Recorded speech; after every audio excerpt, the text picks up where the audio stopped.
Na Ukrajine padlo politické tabu.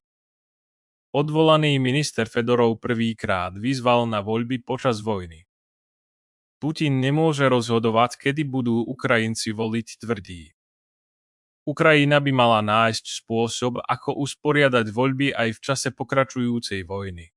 Myslí si bývalý ukrajinský minister obrany. Nesmieme dovoliť Putinovi rozhodovať o tom, kedy si Ukrajinci môžu vybrať svoju vládu, povedal vo videu, ktorým sa v utorok večer prihovoril Ukrajincom.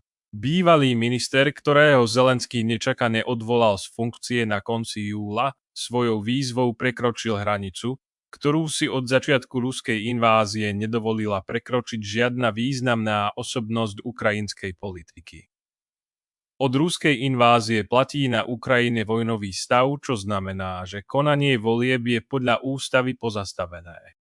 Fedorov argumentoval tým, že demokracia je súčasťou toho, za čo dnes bojujeme, a Ukrajinci bojujú práve preto, že chceme zostávať slobodným európskym štátom.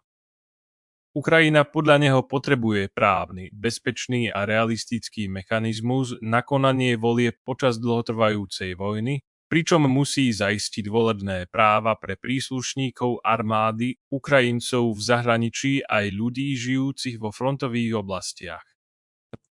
Fedorovové vyjadrenia prišli len niekoľko hodín po tom, čo Zelenský oficiálne nominoval zastupujúceho ministra obrany Jevhena Chmaru na trvalé obsadenie tohto postu.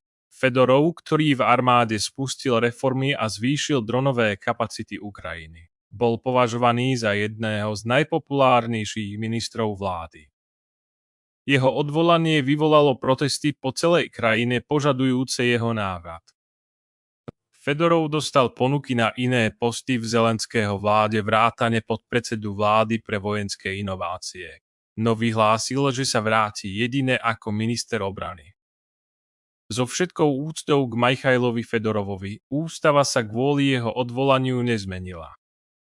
Počas vojnového stavu sa voľby nemôžu konať. Je nesprávne vyzývať na rozdeľovanie krajiny v prospech hocikoho politických ambícií. Samotný Zelenský zatiaľ na video nereagoval.